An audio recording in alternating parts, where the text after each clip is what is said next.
Welcome to Live Daf, your online Daf Yomi Shir. Shalom Aleichem, welcome back to today's Daf, Taanis Chaf. We begin at the second wide line. So it's going to be Tanu Rabbanan. This was after the story we learned yesterday regarding Akdimoin ben Gurion, this fellow who purchased all that water from the Odoin, from this governor, to benefit Yisrael, who oil leregel. It turns out it wasn't raining until the very last day. And Hashem made a nace, a double nace. Firstly, it rained, filled up those wells which he had loaned from the guy. Secondly, Hashem lengthened the day, held up the sun, so that all will see that it was still daytime, that it rained before a deadline. Tanu Rabbanan, he wasn't the only one who experienced that type of nace. In fact, Shleisha nikdema lahem chama bavurim. There were three worthy individuals, who Hashem was magdim nigdima. Some say means like magdim, advanced, lengthened, prolonged, advanced the daylight to sundown. Meaning, Hashem lengthened the day, held up the sun on their behalf. Who are these three? Moshe Rabbeinu, v'Yeshua, v'Nagdimoin ben Gurion. Explains the Gemara. B'Yishleim v'Nagdimoin ben Gurion, that we know. Gemara, that was the story we had yesterday, where Hashem held up the sun, lengthened the day, so that's clearly visible that it rained before deadline. Yeshua nami kra. Yeshua's experience is also recorded in the pasuk. The sun was silent. Rashi Never, the Zohar explains, when the sun is in movement, then it's singing to Hashem. It's in motion, it's alive, it's active. Every creation of Hashem sings to Him, connects to Him, when it fulfills the mission that Hashem designed for that particular element of the Bria. When the sun is moving, it's functioning, it's fulfilling its tafkid, it's singing to Hashem.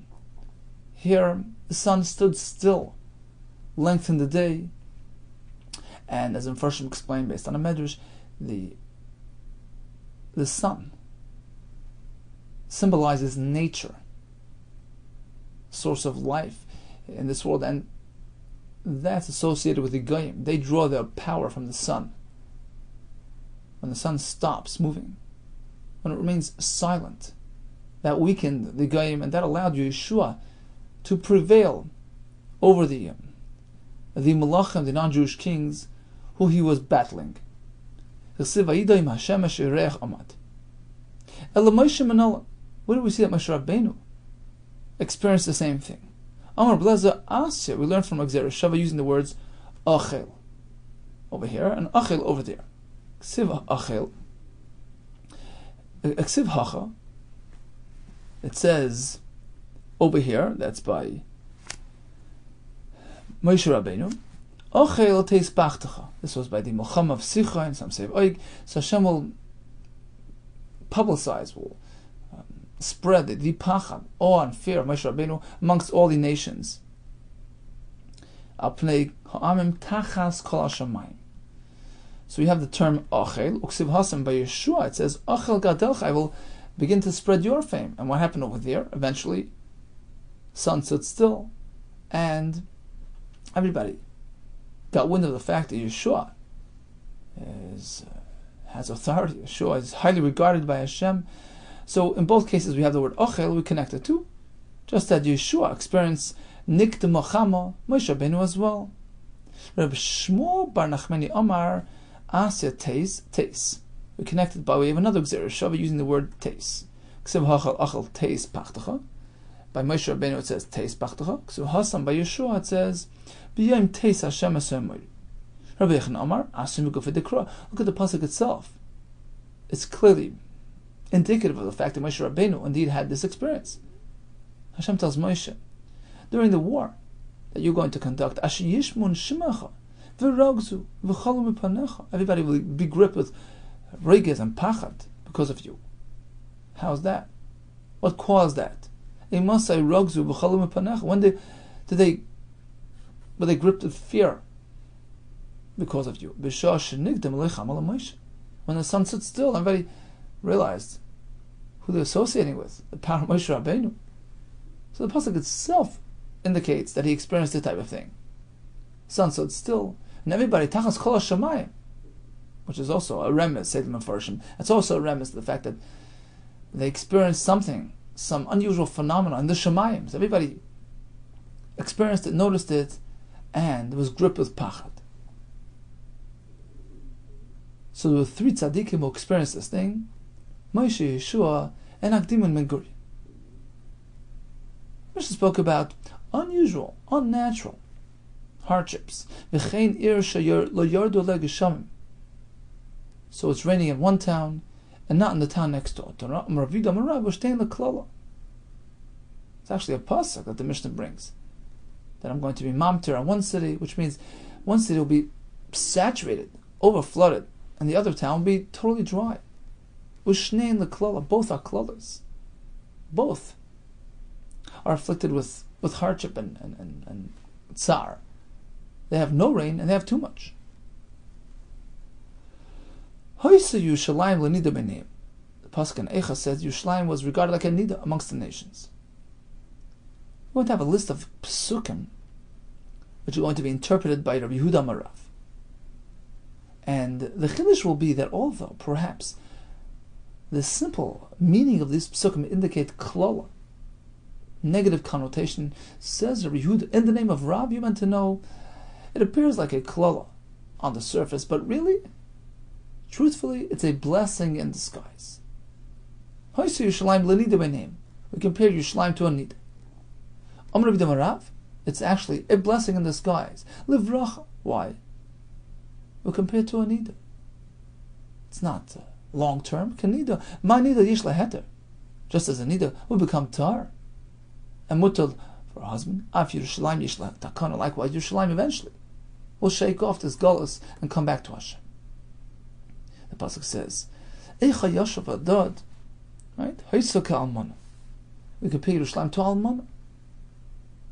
It seems like the worst thing. A widow who misses her husband. Amar Rabbi Yehuda, no, live racha. It's a limited klal. It's really a bless. It contains a bracha in it. Why? Because it's a bsura tova for good things to come.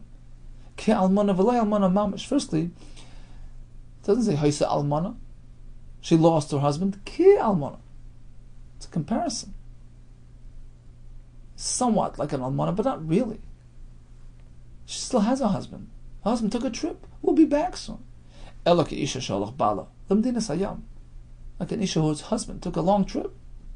V'datoi lachzir aleh. He intends on returning here as well.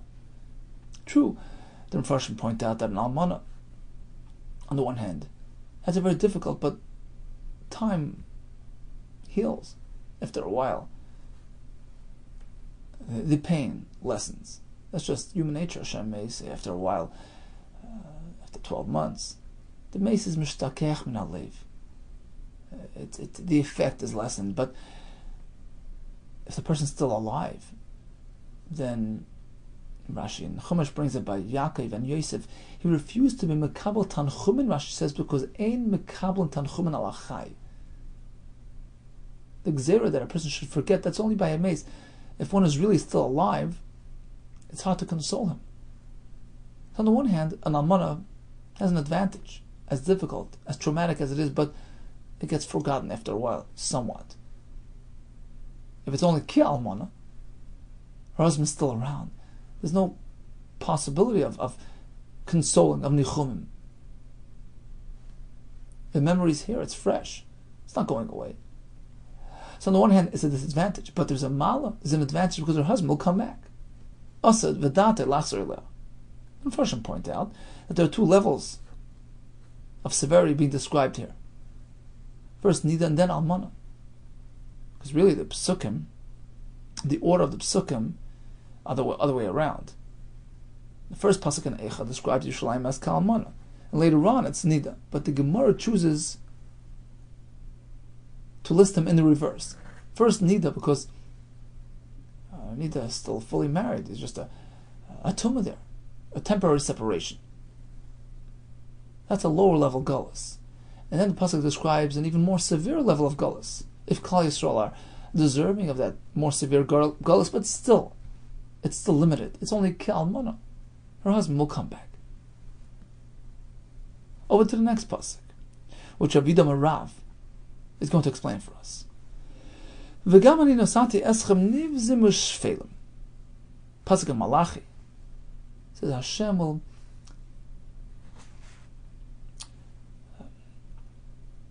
have the Bnei Yisrael be considered nivzim, degraded, shfalim, low down, not highly regarded amongst the nations. So you think it's a klala? No. Amar Rabbi Yehuda, lid bracha. It's a blessing in disguise. You know what? This helps us keep a low profile, which is beneficial for Klal Yisrael. Avoid the limelight. Avoid anti-Semitism. The guy will not appoint us, not as toll collectors in charge of the river crossings, not law enforcement officers. They're not going to appoint from us to these high positions, where inevitably the guy will be jealous of us. It's going to create animosity. Hashem has the goyim treat us nivzim eshfelim, like low down, unworthy of this position. In which case, they don't appoint us. We remain in low profile, and that serves to our benefit. V'yika Hashem es Yisrael kasher yonud hakana b'mayim. There's a pasuk in Melachim. So Hashem will strike Yisrael, will punish Yisrael, and place them like a kana, like a reed that sways back and forth at the stream. Amar Rabbi Yehuda Marav, once again, live bracha. It's actually a blessing in disguise. Sure, we're being thrown about in gullus from one nation to the other, from one land, from one country to the other, but we're still there. We sway back and forth and back, but we still exist. What does the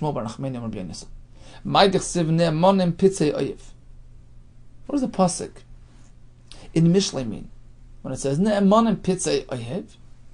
The wounds inflicted by a loved person, by an oyev, one who looks after you, are ne'emanim, are trusted, are beneficial, are for your good. V'ne'atoris nishikos soini, as opposed to the kisses coming from an enemy. Ne'atoris, Rashi learns in the second pshat, it's a load, it's heavy, unwanted. You can have a kiss which you don't want. You can have a patch which you want. The curse given by Achia Shiloni to Yisrael is greater, more beneficial, even greater than the bracha which they received from who? Shebirchan Bilam Arasha, which they got from Bilam. How's that? Achia Shiloni Kilan Bekana. Achia says, Klal Yisrael, you're going to be like a kana. Amalam Yisrael. He tells Klal Yisrael, V'yika Hashem es Yisrael kasher yonad hakana. Hashem will strike Yisrael and give you the life, give you the existence, which is symbolized in a kana, a reed. How's that? On the one hand, has a tumultuous life. It's always swaying, it's unstable. We're in gullus, running around. But there's a blessing inherent in this type of lifestyle. Just as a kana. Where does he thrive? Where does he grow? By the stream. So he's constantly nourished. We're nourished by the Torah, wherever we go. You trim him, he grows back. The guy strike us, we revitalize. We come back. V'sharasha merubin has lots of good roots, keeping him strong and healthy. Have all the winds in the world come and blow at him. They don't budge him. What then? He sways back and forth. He's easygoing. He submits. He does not resist those winds. Klal Yisrael, I'm meant to take a low profile. Submit to the winds. Allow yourself to be swayed back and forth. Listen to the Nevi'im. Do teshuvah. Be easygoing. Be submissive. Once the winds die down, suddenly the kana is erect again. He's been knocked out this way, knocked that way, but there he goes. He's standing up again. that the true description of Klal Yisrael's gullus experience. We're thrown about, persecuted, we're blown in all directions. At the end of the day, we stand straight up again. So this sort of kolola, expressed by Achia Shaloni, you're going to experience the life of a kana on the surface as a negative connotation. But in reality, it denotes eternal existence. So even in Gullus, we have the mayim, we have the roots, we have everything that keeps us alive. True, we're thrown around, but at the end of the day, we exist. Our Torah, our Emunah B'tachan, keeps us in place. Aval Bilam HaRasha, as opposed to Bilam Birchan Be'eres. He compared Klal Yisrael to a cedar tree, in a so-called bracha, Shanama Karazim. You're like cedar trees. But it's a very limited bracha. You know what he really had in mind? He had in mind that once you're taken out of your habitat, you're thrown about, you'll be destroyed. Just like a cedar tree. He doesn't naturally grow by water. He needs to be watered. And if it doesn't have water, it dies down. Another disadvantage. Once you trim him, he doesn't grow back. Doesn't have much roots.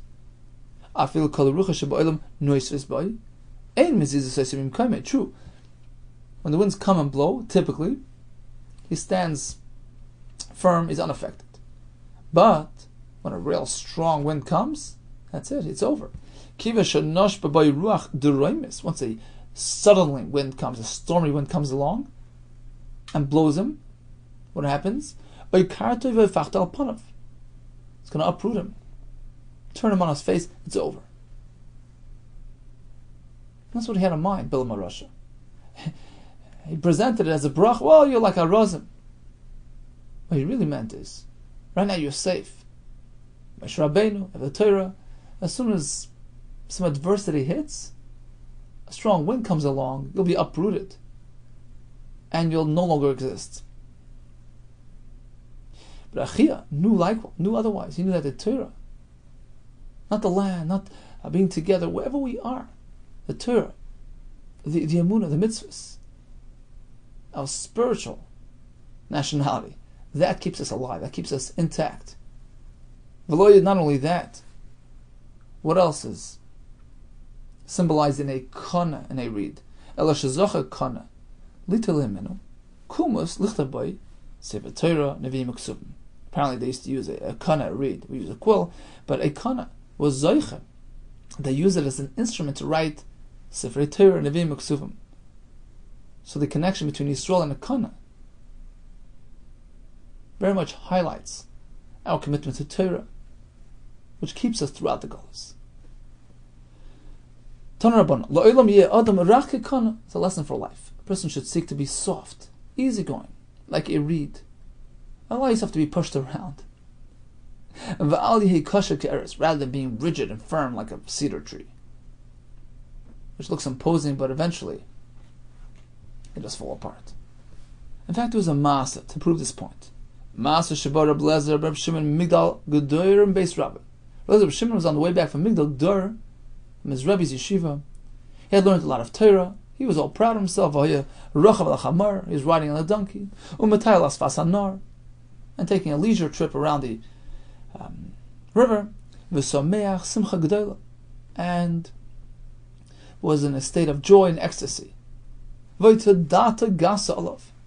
all proud of himself. He just finished his man in the yeshiva. Life could not be better. So who does he meet? He bumps into this fellow.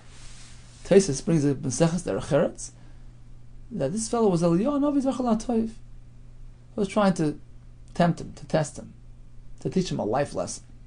What happened with this fellow? So he greets this Adam Echad, looked very, had a very unpleasant appearance.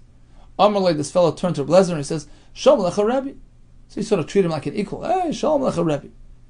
Rebbe Lezer didn't think it was appropriate for a plain person to greet a Talmud Chacham like that. But he just ignored him. In fact, he tells him, Amalei, I have a question. Reika, you empty fellow. Kama mechur oisa ish. Look how ugly you are. And Yaakov explains that his uncouth appearance was to Rabbi Lezer Shimon an expression of emptiness. The pasuk says, "Chachmas Adam to'ir panav." The chachma of a person lights up his face.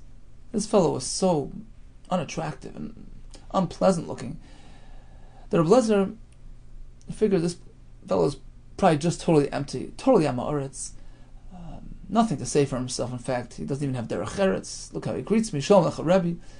So that's why I respond to him in this harsh way. Look how ugly you are. Shema kol bnei ircha mechu'aron kamaischa. Tell me something. Is everybody else in your city like you? Everybody else has the same appearance like you? Amar Lai. So this fellow responded with a glint of wisdom here. Firstly, he says, Eini yedea. You know what? That's a good question. I don't know. And this actually was an expression of derech eretz. You know, the Gemara says the person should always train himself to respond in an uncommittal way. He's not sure, just say Eini yedea. Shema ti'aches, the Gemara says, perhaps he'll end up saying the wrong thing, and just say Eini yedea. This fellow was actually smart. It was an expression of derech eretz, Eini yedea. That's first of all. Number two, he said, Ella leich ve'emor le'uman shasa'ani. He's speaking about the fact that I'm ugly. Don't complain to me. I have a maker. I have a master. Hashem made me. Go complain to him.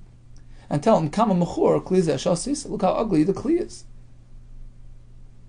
This was a glint of wisdom as well. He responded in a sharp way. So now Rabbi Lezer saw that this fellow is not an ordinary person. He appears to have some chachma and some derech eretz. So he regretted having said his words. Now that he realized that he spoke inappropriately. Yorad min hachamar. Rabbi Lezer came off the donkey. He thrust himself in front of him. And he tells him, I accept the criticism. Please forgive me. No, I refuse to forgive you. It wasn't a personal offense. You offended Hashem. Who made me? I can't forgive you until you go to the craftsman who made me. Go back to Hashem and complain to him. Look how ugly the kli is. So Rabbi Lezer was following this fellow until he came to the city of this fellow. And the people in the city came out to greet the tzaddik, Rabbi Lezer Shimon.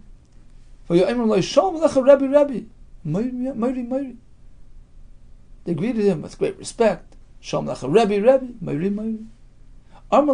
this ugly fellow turned to his fellow landsmen. He says, "What's the big excitement? Let me atam kairam Rebbe. Who are you calling Rebbe? Amalai, what do you mean? Look behind you. A world-renowned scholar behind you. Amalam, so he turns to them. Imzer Rebbe. If he's a Rebbe, al yirbu kamoisi be Yisrael. I wish there wouldn't be too many like him in Yisrael. Amrlois, they asked him, hey, what's wrong? What do you have against him? Amrlam, so he told them the whole story. Kach v'kach asali. Look what he did to me. Look what he said to me. He spoke in a very offensive way. And I assume his purpose was to tell them to keep away from him. He's in a position of influence. It was a tayelis. They have to know who he is. They shouldn't be affected by him. Amrloi, so his fellow townsmen tell him, look, Ava Bekain, you're right, but still, Mecholoi, forgive him. Sh'adam gadol b'Torah. He's a great Torah scholar. So he slipped up. Be moichel. Amrlam, so he tells them, okay, b'shulchem areli moicheloi, I'll do it for you.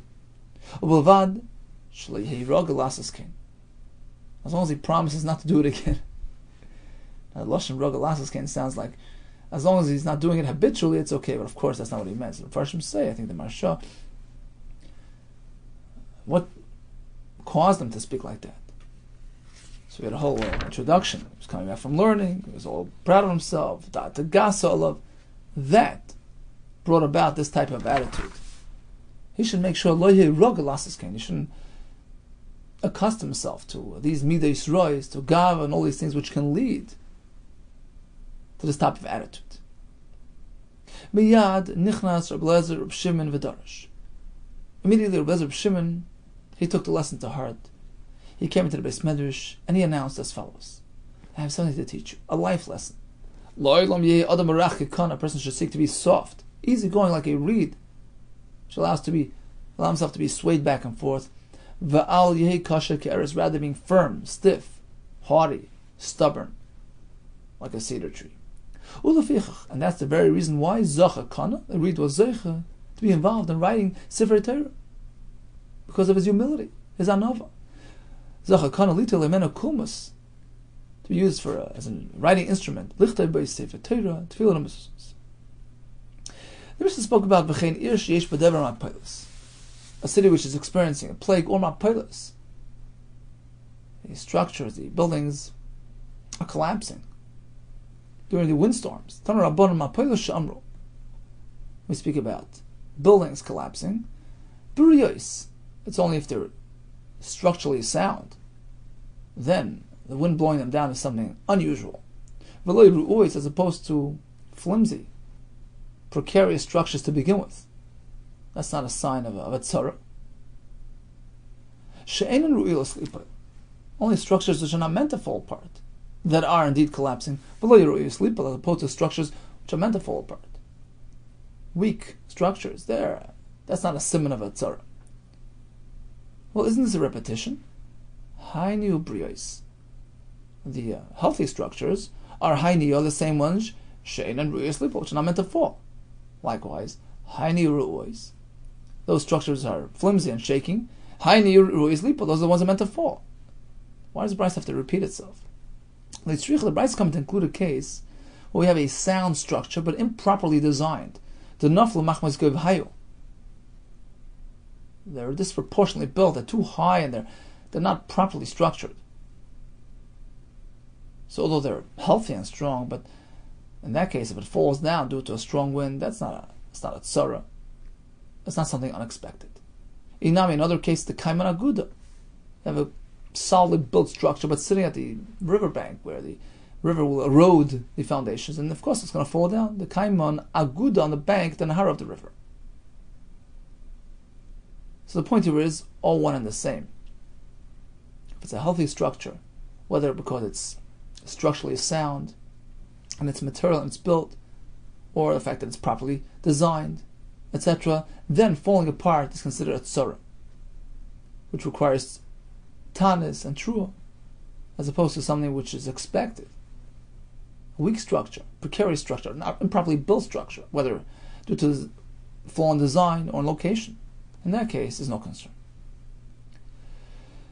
Says the Mark Yahya Shisa, there was an example of this collapsing walls. We had this Ashisa Ru'ua, a collapsing wall, a weak wall, which was close to collapse. The Have ben Arda, which was in the town of Narda, the have a cholif Rabbi Shmuel Tusa. Rabbi Shmuel were careful not to walk next to it, for fear that it might collapse on them. Avagav the kaima ba'asra trace place shlin, even though it was standing for 13 years. They were careful not to walk next to it. Yom Echad, so happens that one day, Ikla Rav Ada bar Ava Lasam, Tzaddik Rav Ada bar Ava came to town, and he was walking along with Rabbi Shmuel next to that wall. Amalei Shmuel Rab, Shmuel turns to Rab, Nasi Mar, come along with me, Nakif. We'll go around the wall. Let's not go next to it. Let's be careful, as we always are.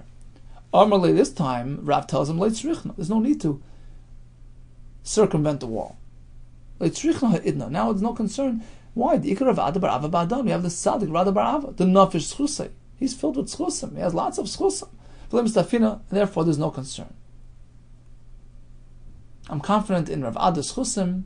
I have no fear from collapsing walls. Rav Huna, Havalayahu Chamra. In fact, Rav Huna had a donkey which ran away, Ba'u Beisa, and ran into this Beisa Re'iyah, into this collapsing building. Uboy Lefnuye. Rav Huna wanted to extract his lost donkey. He was afraid of walking into that structure. So what did he do? Rav Ada bar Ava Lasam. He took Rav Ada bar Ava and convinced him to go into that, took him for a walk into that house, knowing that the building will not collapse while he's in there. In fact, mashche b'shmat, he got him deeply engrossed in halacha. All the while, he managed to get his donkey out, adepanya, until he got his donkey out, and then he said, "Come, let's go." And they left the house. As soon as he left the house, nafal beisa, the house collapsed. Irgish of Adabar Ava. Rav Adabar picked up what happened there. Ikbed, he wasn't happy that he was being used as an instrument to keep houses afloat. Why? Savala kahadam Rav Yanai. He held like Rav Yanai that said, a person should not place himself in a place of danger. V'yoyman will say, well, I'm confident that Hashem will do a nace for me. You know why? There's two things wrong. Number one, perhaps he won't be zeicha to a nace, and he'll be held responsible for placing himself in a makom sakon, which contravenes the concept of hishtadlus. A person is meant to protect himself. That's one reason. Number two, even if he's zeicha to experience a nace, it's not to his benefit. They're going to deduct from his schuyos. Look, the world is meant to run its natural course. Now, if this fellow orders something unnatural, he expects a nace, which is some unnatural commodity, so to speak. He has to pay for it. With what? The only way to pay for something unnatural, something supernatural, is with supernatural currency, which is a schusam l'asad lavei. Therefore, don't get involved in situations which require miracles. Therefore, Rav Ava was not happy with the fact that he was being used as a tool to create a nace. Amar Rav Chanan, Ma'ikra, where do we find this concept in a pasuk? The chsiv kotointi. Yaakov Avinu tells Hashem, kotointi mikol chasodim mikol emes. My schusim became diminished because of all the chasodim and emes you did with me. Apparently, it deducts schusim. So we speak about the tremendous power, tremendous piety of Rav Adabar Ava. Let's get a glimpse into his good deeds. What great things did he used to do? As we learned, Show Talmidav, Rav Adabar Ava. Rav Adabar Ava's Talmidim asked him the famous question: "You're living so long, in what schus are you zeicha tarichus yomim? Ba'ameh he'erachta yomim? In what schus are you zeicha to long years?" You know, they asked Rabbi Yaakov Kamenetsky when he was very advanced in age. Ba'ameh he'erachta yomim. He went all over. Brings this question. Talmidim may ask their Rebbe this question. Could you point to something specific?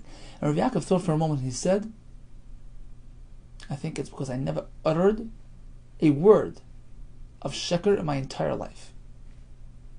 Titan emes le'Yaakov. Emes brings long life. So this was the question they asked Rabbi Adabar Av. Omar, he responded, very simple. You know why I live long? I never expressed irritation, anger inside my home, even when it's hard to keep one's cool. Inside his home, he's busy with domestic situations, being machanech his kids.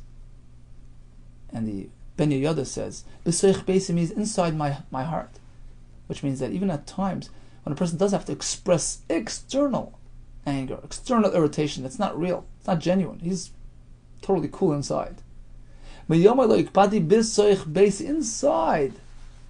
my heart, I remained cool and calm. And that contributed to long life. What's the connection? Pasuk in Eve says, Sar yom svar roigus. Person's prone to anger. It shortens his life. Even the scientists say that. Type A personality. Anger, irritation. Chronic. Kapeda. Can heighten blood pressure. Can bring chas v'shalom. Ktsar yamim. So he was the other way. I never stepped before, trotted before somebody who was greater than me, out of respect. I wouldn't think words of Torah when I was present in unclean areas, unclean alleyways. Even when I traveled, I wouldn't walk 4 amas without film, without Torah. So here he has the schus of Torah, which is Keim Chayinu, and that contributed to long life. I never took a long sleep, a deep sleep, or even a short nap in the Beis Medrash. I never took joy and happiness. When my colleague stumbled, I wouldn't derive hana from my friend's failures. I never called out to my friend b'chanichase with an improper nickname. Some explain b'chanichase with an improper and disrespectful family surname.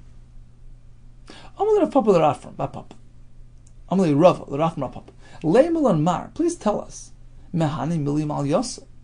some of those nice, good things. I'll tell us some good stories that Rav Huna used to do. Amalei, Rafram responded, the truth is, good things that he did in his youth, it's too far back, I don't remember. I can tell you some nice things that I saw when he was already advanced in age. When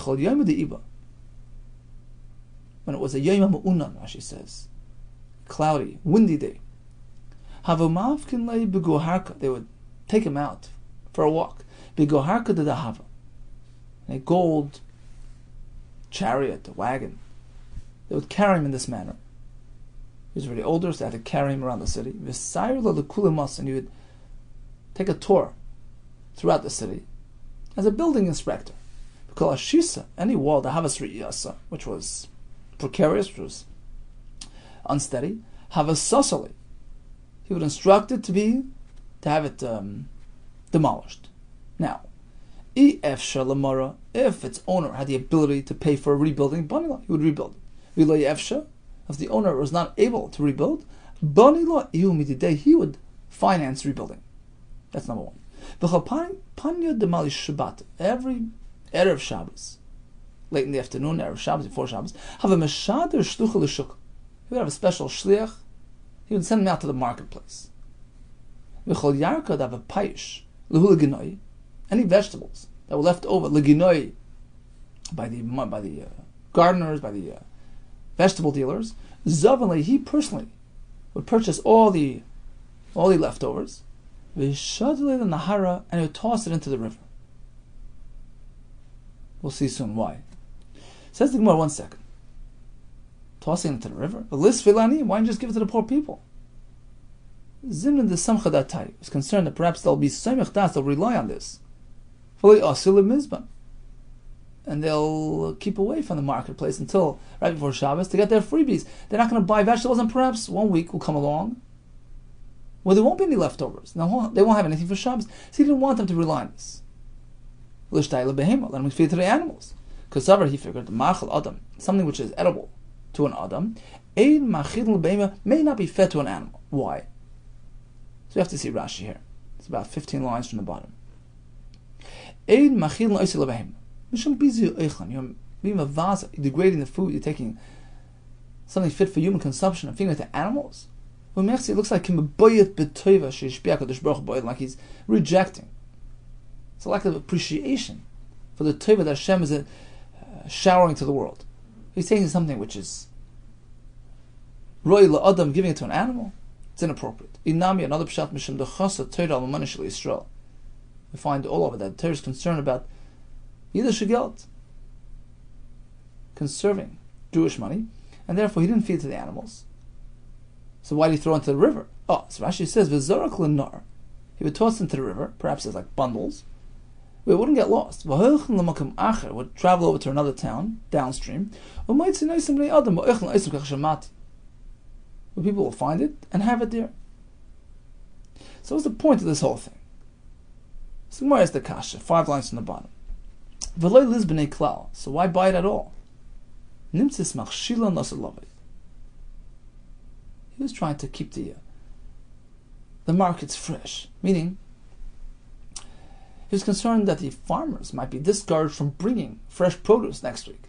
If there's so much left over, it's not worth their while. It's not worth their efforts. And therefore, he knew better, and he went and he bought all the leftovers. So they had no loss. And this would encourage them to bring fresh produce next week and the week following, etc. In fact, in many several countries, and the United States has it, they have a program where they dump excess produce, tons and tons and tons of all types of food items to keep the prices high enough to make it worthwhile for the farmers to grow and to deal in these items. Otherwise, everybody's lost and detriment. If there's a glut of items, glut of corn or wheat, whatever, which is not going to be sold, and the prices will drop, farmers will stop growing their crops. Nobody's going to have. So there is a te'elis. And it seems from our Gemara there was no Baal Tashchas at all, because he would send it downstream, but perhaps, for lack of better alternative, you may even destroy excess produce to ensure the proper runnings of the markets. So that's the second great thing that he did. First he was the building inspector, then the market inspector. Continues the Gemara, what about a third thing? Ki hava le milsa de susa. When he had in his possession some good remedy, have a mali kuzidamai, he would fill up a pitcher which was meant for water, he would fill it up with this type of good thing, which can be used for refuah, and he made it available to all. V'tali b'sifa, the base, he would hang it up, b'sifa, that's the post of his doorpost outside, v'amar, and he would announce, called the boy, anybody who wants, leisei lishkol, can come take. V'ikadam, some explain that it was milsa de shivsa, have a gomer. He had learned about milsa de shivsa. Rashi says shivsa is like a shade, which would strike somebody who would sit down to eat without washing his hands. So milsa, this phenomenon, the shivsa of the shevis shade, have a gomer, he had learned, and therefore he was concerned that people might eat without washing their hands, and he made water available for all. Of a monach, he would place kuza damaya, this pitcher of water, v'dalilei, and hang it up by his doorway. V'amar, called it tzarich, leisi v'le'el, whoever needs, come in and wash their hands, le'estakin, so that he avoids sakon. Kavakorach rifta, he would sit down to have his bread. Have a pasach lebava, he would open up, bava is the door, the gateway, he would open up his doorways.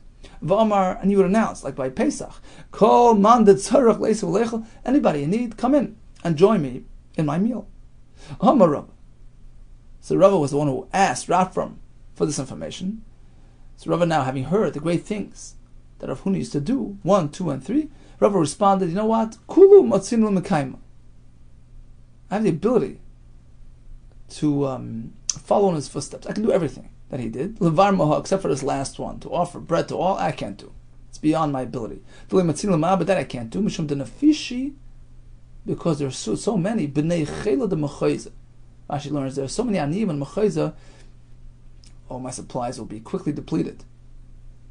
Some unfortunately, B'nei chela, the army fellows, there was a garrison, some barracks there, and if I have an open invitation, I'm going to be flooded, and I can't handle it. Okay, so we learned about the three tzaddikim, Moshe, Yeshua, and Nakdim and Megorion, who was zeicha to have the Maaseh Bereshis switched around for them. The world came to a standstill. The sun stopped moving. We learned about the various things that are pure as an expression of klal to Klal Yisrael, but really they contain a blessing in disguise. We learned about Lo'ilam Yehei Adam Rach Kekana, that wonderful story involving Rav Shimon. Rav Ada Bar Ava's great schusim, he kept the building up, and he explained, he attributed it to lack of kas, immersion in Torah. We learned about the three things that Rav Huna used to do: inspect the walls and fix them when necessary. And he was generous with his refuahs, with his water, and with his bread. Hatzlacha Rabbah.